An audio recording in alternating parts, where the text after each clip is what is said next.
सबसे महत्वपूर्ण शील होता है।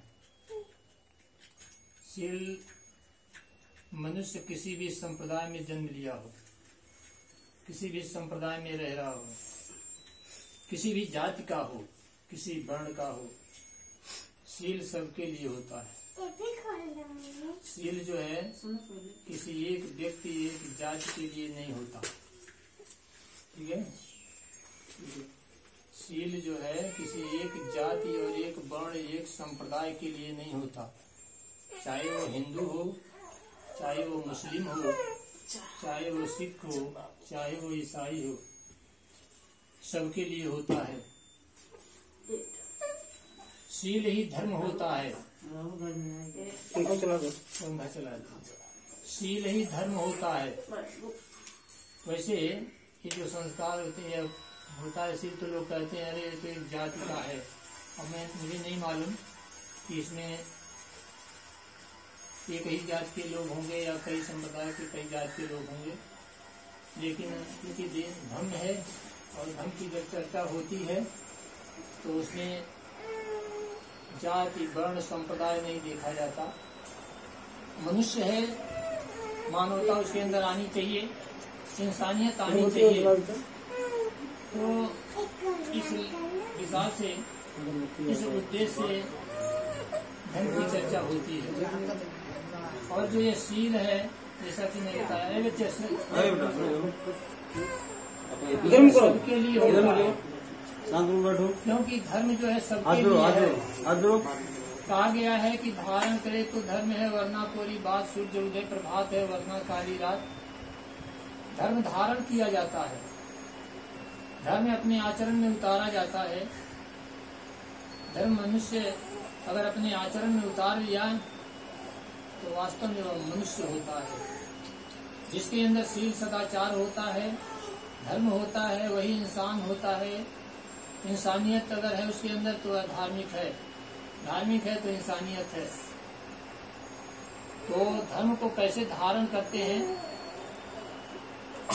धर्म कोई कपड़ा नहीं होता जिसे हम पहन लिए तो धारण कर लिए। भोजन नहीं है कि भोजन को ग्रहण करते हैं, इसी तरह से उसको ग्रहण किया जाता है। धर्म को धारण करने का माध्यम शील होता है। शील ग्रहण करते हैं, शील का पालन करते हैं, शील के मार्ग पर चलते हैं तो हम धर्मी कहलाते हैं। और ना कोई कितना हूँ कहता रहे कि मैं बहुत बड़ा धार्मिक हूँ, मैं उच्च कोटि का जो है धार्मिक हूँ, वह धार्मिक नहीं हो सकता। क्योंकि उसके अंदर शील सदाचार नहीं है तो धार्मिक नहीं हो सकता। शील नहीं है उसके अंदर, सदाचार नहीं है, मानवता नहीं, सभ्यता नहीं, शिष्टता नहीं, नैतिकता नहीं, तो धार्मिक कैसे हुआ? कोई और माध्यम है? कोई व्यक्ति नैतिकता उसके अंदर नहीं है, चरित्रता नहीं है, व्यवहारिकता नहीं है, तो उसकी आचरण, उसका आचरण सभ्य कहाँ हुआ? सभ्यता का यही तो उसकी नैतिकता अच्छी होनी चाहिए, चरित्रवान होना चाहिए, शीलवान होना चाहिए, सभ्य होना चाहिए, उसके वाणी विचारधारा अच्छी होनी चाहिए। यही तो एक सभ्य मनुष्य का लक्षण है, गुण है। ये नहीं तो वह आदमी धार्मिक कैसे और वह इंसान कैसा? और इसको लेने के लिए, इसको ग्रहण करने के लिए शील है, और वही शील इसमें दिया जाता है। पहले शील ही दिया जाता है। जो भी लोग यहाँ बैठ करके शील लिए, उन्होंने पहले लिया। पहले कहा गया बुद्धं शरणं गच्छामि, धम्मं शरणं गच्छामि, संघं शरणं गच्छामि। तो बहुत से लोगों को लगता है ये तो बौद्ध धर्म का जो है धर्म परिवर्तन कर रहे हैं, या दूसरे धर्म की हमको जो है धर्म का को ग्रहण करा रहे हैं। ऐसा नहीं। इसका मतलब समझे कि बुद्धं शरणं गच्छामि। बुद्ध का मतलब बुद्धि, बुद्ध का मतलब कोई व्यक्ति नहीं, बुद्ध का मतलब कोई व्यक्ति नहीं है। बुद्ध का मतलब बुद्धि, ज्ञान, और जो ज्ञान को प्राप्त करने वाला बुद्ध होता है। आप किसी को, जैसे अब जो प्रतिमा लगी है बुद्ध की लगी है, इनका नाम सिद्धार्थ था, कपिलवस्तु में राजा सुद्योधन के लड़के थे। लेकिन जिस समय इन्होंने पैदा हुए उस समय इनको बुद्ध नहीं कहा जाता था, क्योंकि बुद्ध थे ही नहीं। जब गया में पीपल के वृक्ष के नीचे इन्होंने ज्ञान को प्राप्त किया, वो परम ज्ञान जिससे सब कुछ जाना जा सकता है, ऐसा ज्ञान जिसे सृष्टि के निर्माण से लेकर के सृष्टि के विनाश तक को, शरीर के निर्माण से लेकर विनाश तक के भूत भविष्यकाल वर्तमान तीनों कालों को जानना, या प्रकृति के एक एक नियमों को, एक एक घटनाओं को समझना, ब्रह्मांड में घटने वाली एक एक घटनाओं को जानना, या उस परम ज्ञान के द्वारा होता है। और उस परम ज्ञान को जो पाता है वो बुद्ध कहलाता है। और कोई भी हो सकता है, ऐसा नहीं है कि ये बुद्ध हो गए इनके बाद कोई बुद्ध नहीं होगा। इन्होंने स्वयं कहा कि मेरे पहले, मैं पहला बुद्ध नहीं, मेरे पहले भी बुद्ध हुए हैं, मेरे बाद भी बुद्ध होंगे। यानी जो बुद्ध एक डिग्री है, जो डिग्री को प्राप्त कर लिया, जो ज्ञान को प्राप्त कर लिया, वो बुद्ध है। वही कहा जाता है कि बुद्धम शरणं गच्छामि, यानी ज्ञान की शरण में जाना। आप ज्ञान के शरण में जाइए। दो पहलू होते हैं, एक अनुलोम एक विलोम, एक उल्टा एक सीधा, एक गलत एक सही। उसी तरह से धर्म में है, एक धर्म एक अधर्म, एक शील दूसरा दुशील। तो एक ज्ञान एक अज्ञान, एक बुद्धिमान एक मूर्ख, यही दो पहलू हुए। तो बुद्ध की शरण में जाना, कौन व्यक्ति है ऐसा जो बुद्ध की शरण में, ज्ञान की शरण में ज्ञान को नहीं चाहेगा कि हमको ज्ञान मिले? कोई ऐसा व्यक्ति है? हाँ, वही होगा जो पागल होगा, जो मूर्ख होगा, नहीं समझता होगा ज्ञान को, उससे कोई मतलब नहीं। लेकिन वास्तव में अगर जो कोई भी जरा सा भी बुद्धिजीवी होगा तो समझेगा, तो ज्ञान को पाना चाहेगा। और यही कहा जाता है कि बुद्धं शरणं गच्छामि, ज्ञान की शरण में जाओ। जो भी कुछ करो, चाहे धर्म का काम करो या किसी भी तरह का काम करो, बुद्धि और विवेक का प्रयोग करो। जो मैं कर रहा हूँ गलत है, सही है, इसको करना चाहिए कि नहीं करना चाहिए, यह बुद्धि से प्राप्त होता है, ज्ञान से प्राप्त होता है। जब तक आप ज्ञान के शरण में नहीं जाएंगे, उसका प्रयोग नहीं करेंगे, तब धम्मं शरणं गच्छामि। का समय इसलिए क्योंकि इसमें थोड़ा सा भ्रम लोगों को होता है, तो इसको मैं बता दूं। दूसरा धम्मं शरणं गच्छामि, धर्म की शरण में जाता। मनुष्य का आचरण, मनुष्य के आचरण कैसे सुधरते हैं, उसका सुधार धम्म होता है। मनुष्य धार्मिक होता है, उसके अंदर नम्रता आती है, विनम्रता आती है, व्यवहारिकता आती है, उसकी जो बोल भाषा है उसमें परिवर्तन होता है। ये धर्म के द्वारा होता है। धर्म नहीं है, शील नहीं है तो कुछ नहीं है। संघं शरणं गच्छामि, संघ दो प्रकार के होते हैं। बुद्ध के जो धर्म की परंपरा के अनुसार संघ है, एक इस तरह से कि परिवार का एक संघ है, परिवार को ले, परिवार का जो एक संघ है, परिवार में 4 लोग हैं या 4 लोग छोड़ दीजिए, पति पत्नी अगर हैं, पति पत्नी अगर बच्चे अगर हैं, तो अगर इन लोगों का जो संघ है परिवार का, पति पत्नी और बच्चों का जो संघ है, अगर संघ में सभी लोगों की विचारधारा या कह लीजिए एक रूपता नहीं है, तो उस परिवार का कल्याण नहीं हो सकता। पति पत्नी और बच्चों के विचारों में एक रूपता नहीं है या एक पहलू पर नहीं है, सभी लोग मिल करके, तो उस परिवार का कल्याण नहीं हो सकता है। तो ये संघ है, संघ में मजबूती होती है, शक्ति होती है, इसलिए कहा जाता है कि संघ की शरण में जाओ। ये कौन ऐसा व्यक्ति है, किस संप्रदाय का, किस जाति का है जो यह नहीं, जिसके लिए यह नहीं है कोई ऐसा? ये ध्यान कीजिए, किसके लिए नहीं, किसको नहीं चाहिए, किसके अंदर इंसानियत नहीं चाहिए? कौन चाहेगा कि मेरे अंदर मानवता ना हो? अगर मानवता वो नहीं चाहेगा, उसके अंदर मानवता नहीं है, तो इंसान नहीं है। तो किसी भी जाति, किसी वर्ण, किसी संप्रदाय में हो, उससे कोई मतलब नहीं। आप किसको पूजा करते हैं कोई मतलब नहीं, लेकिन आपके अंदर ये चीज होना चाहिए, ज्ञान होना चाहिए, धर्म होना चाहिए। इससे कोई संबंध नहीं होता संप्रदाय और किसी की पूजा कीजिए। उसके बाद शील आपने लिया, पाणातिपाता वेरमणि, आदिन्नादाना वेरमणि, कामेषु मिथ्याचारा वेरमणि, मुसावादा वेरमणि, सूरा मेरा मध्य पमांद थाना वेरमणि। क्योंकि ये पाली भाषा है, इसका हिंदी जाने। पाणातिपाता वेरमणि, प्राणी हिंसा से विरत रहना, किसी प्राणी की हिंसा नहीं करना। धम्म में तो यहाँ तक कहा गया है कि आपके द्वारा किसी प्राणी को कष्ट नहीं होना चाहिए। अगर आपके द्वारा किसी प्राणी को कष्ट हो रहा है, भले ही उसकी आपने हत्या नहीं किया, जान से नहीं मारा, लेकिन अगर उसको आपने कष्ट दिया, आपके द्वारा वो कष्ट उठा रहा है, आपके द्वारा वो जीवन अपना जीवन घुट घट कर जी रहा है, तो वह आप धर्म का उल्लंघन कर रहे हैं, धर्म को छोड़ रहे हैं, शील को तोड़ रहे हैं, जो एक इंसान के लिए नहीं होता। दूसरा, आदिन्ना दाना वेरमणी, बिना किसी के सामान को दिए हुए लेना, यानी चोरी न करना, चोरी से विरत रहना। यह शील चाहे आप परिवार में ले लीजिए, चाहे समाज में ले लीजिए, गांव मोहल्ले में ले लीजिए, जिस भी जगह पे परिवार में अगर इस शील को तोड़ा जाता है, पति पत्नी से चोरी करे, पति पत्नी से चोरी करे, बच्चे माँ बाप से चोरी करे, तो उस परिवार में शांति नहीं आ सकती, कलह उत्पन्न होगा। अगर एक दूसरे से चोरी होने लगेगी तो कलह उत्पन्न होना स्वाभाविक निश्चित है, उसको रोका नहीं जा सकता। कलह उत्पन्न होगा तो उस परिवार में शांति नहीं आ सकती। कामेषु मिथ्याचारा वेरमणी, व्यभिचार से विरत रहना। पत्नी के होते हुए पति पराई स्त्री से संबंध रखे, पति के होते हुए पत्नी पराई पुरुष से संबंध रखे, इसे व्यभिचार करते हैं। अगर ऐसा इस शील को तोड़ा जाता है, चाहे पत्नी तोड़े, चाहे पुरुष तोड़े, पति तोड़े या दोनों तोड़ते हैं, तो उस परिवार में शांति नहीं आ सकती, कलह उत्पन्न होना निश्चित है। मूसावादा वेरमणी, झूठ बोलने से विरत, चुगली फरार से विरत रहना। पति पत्नी से झूठ बोले, पति पत्नी से झूठ बोलना, बच्चे माँ बाप से झूठ बोले, एक दूसरे से झूठ बोलने से क्या उस परिवार में विश्वसनीयता रहेगी, एक दूसरे पर विश्वास रहेगा? नहीं रहेगा। और जब नहीं रहेगा तो उस परिवार में कलह उत्पन्न हो जाएगा, शांति नहीं आ सकती, शांति भंग होगी, दुख निश्चित।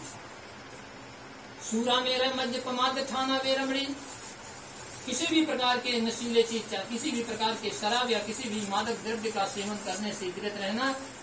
अगर इस शील को परिवार में तोड़ा जाता है, चाहे स्त्री तोड़े, चाहे पुरुष तोड़े, बच्चे तोड़े, उस परिवार का विनाश निश्चित है।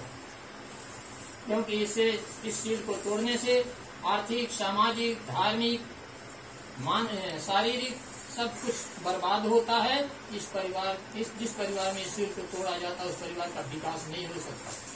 यही शील है। ये किस मनुष्य के लिए नहीं चाहिए? हिंदू के लिए नहीं चाहिए, तो मुसलमान के लिए नहीं चाहिए, सिख ईसाई जैन पारसी के लिए नहीं चाहिए, ब्राह्मण क्षत्रिय वैश्य किसके लिए ये नहीं चाहिए? बोलिए, सबके लिए। यह शील जो मैंने बताया कौन किसके लिए नहीं है? और इसी को लोग कहते हैं, अरे तो एक जाति से, बुद्ध का जो धम्म है, बुद्ध का धम्म है किसी एक जाति और विशेष एक संप्रदाय के लिए नहीं था। बुद्ध के जमाने में बुद्ध के शिष्यों में से ब्राह्मण जो थे, ब्राह्मण उनके बहुत अच्छे स्तर तक पहुंच गए थे। आज ब्राह्मण कहेंगे कि ये तो बुद्ध धर्म जो है चमारों का धर्म है, तो मौर्यों का धर्म है, तो हमारा नहीं है। लेकिन भगवान बुद्ध के समय में भगवान बुद्ध ने पहले बार उपदेश दिया, इसी पतन सारनाथ में धम्म चक्र प्रवर्तन करते हुए सारी पूर्णिमा के दिन, उसमें ब्राह्मण थे। मुंगरी पुत्र सारी पुत्र, जो सारी पुत्र भगवान ने अपने धम्म सेनापति बनाया था, किसी को बनाया नहीं उन्होंने। धम्म सेनापति आज तक भगवान बुद्ध का कोई बना नहीं। भगवान बुद्ध ने सारी पुत्र को बनाया जो ब्राह्मण थे। महामुगलान उनके बहुत मुख्य ज्ञानी शिष्य थे, वो भी ब्राह्मण। कशी भारद्वाज ब्राह्मण, अभी भारद्वाज ब्राह्मण, सुभद्र ब्राह्मण, सुदत्त क्या कौन सा ब्राह्मण? महापंडित राहुल संकीर्तन। आज के समय में देखिए राहुल संकीर्तन, केदारनाथ पांडे जी थे, राहुल संकीर्तन के नाम से वो भी।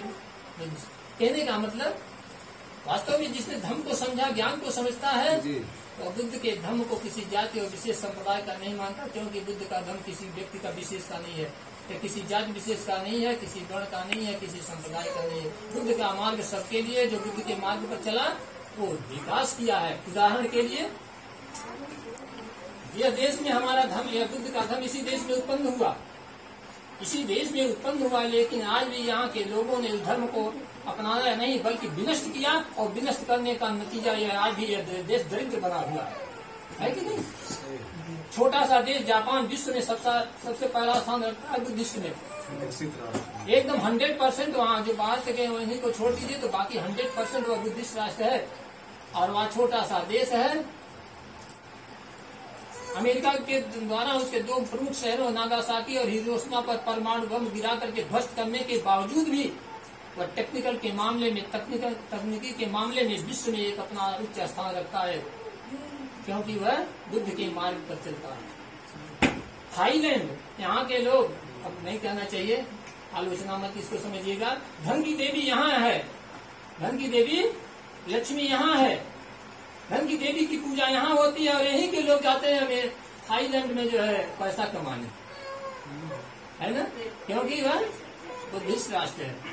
Korea, Canada, Myanmar, China, Tibet, Laos, Cambodia, Sri Lanka, कितना देश, 76 देश बुद्धिस्ट राष्ट्र है, 125 देशों में धर्म चल रहा, और जो इस धर्म में चल रहा है वो विकास कर रहा है। उसी तरह से जो भी जिसने इस धर्म को समझा, अगर उस बुद्ध के धर्म के मार्ग पर चल रहा तो उसका विकास हुआ, उसके परिवार में शांति आई। आज क्या है, बहुत कम ऐसे परिवार मिलेंगे जिस परिवार में शांति होगी, जिसने इस रास्ते को छोड़ा, धर्म के रास्ते को छोड़ा। लेकिन क्या है, हमारे देश में आज अंधविश्वास, आडंबर, पाखंड का बोलबाला है, उसी को धर्म समझा जा रहा है। नतीजा यह है कि जैसे ही झूठे को धर्म समझा गया, उसी तरह से लोग परेशान हैं। तो जो भी हो, मैं नहीं जानता यहाँ से कौन कौन से लोग हैं, लेकिन वास्तव में अगर धर्म को समझें तो बुद्ध के धर्म किसी एक व्यक्ति का नहीं है। भगवान बुद्ध के समय में 16 राज्यों के राजा, मगध जैसे राज्य का राजा, कौशल नरेश जैसे राजा, यानी 16 राजा जो भगवान बुद्ध के शरणागत थे, एक जात के नहीं थे। वो पता नहीं किस जात के रहे, राजाओं की कोई जाति नहीं होती, नहीं, सब 16 राज्यों के राजा उनके जो शिष्य थे। यहाँ तक कि भगवान बुद्ध का जब अंतिम संस्कार हो गया, उनकी अस्थि को लेने के लिए 8 राज्यों के राजा अस्थि लेने के लिए युद्ध करने को तैयार हो गए, युद्ध करने को तैयार हो गए कि मैं इनकी अस्थि ले जा करके अपने यहाँ स्तूपा बनवाऊंगा, और उसका जो है निवारण ब्राह्मण ने किया, द्रोण ब्राह्मण ने किया। भगवान बुद्ध जब महानिब्बान को प्राप्त होने के लास्ट समय में सांस, जैसे कहते हैं ना, सांसा चल रहा है, जब अंतिम समय में था, तब उस समय सुभद्र नाम का ब्राह्मण भगवान से जाकर के जो है ज्ञान लेने पहुंचा, उनका शिष्य बना। लास्ट जो शिष्य थे वह सुभद्र नाम का ब्राह्मण थे। ब्राह्मण कैसे कर सकते हैं कि ये तो हमको आपको बदला, ब्राह्मण के घरों में बुद्ध की पूजा होती है, बुद्ध के मार्ग पर वो चलते हैं। मैं उदाहरण दे दूं, लेकिन थोड़ा सा उसको बदल करके बुद्ध के बताए हुए मार्ग पर चलते हैं, बुद्ध के सिद्धांतों को अपनाए हुए हैं। इसका उदाहरण है। और दूसरे को कहेंगे तो दूसरे को अपने उस मार्ग पर चलते हैं, और दूसरे को हमसे कहेंगे, आपसे कहेंगे 3-5 मत करो।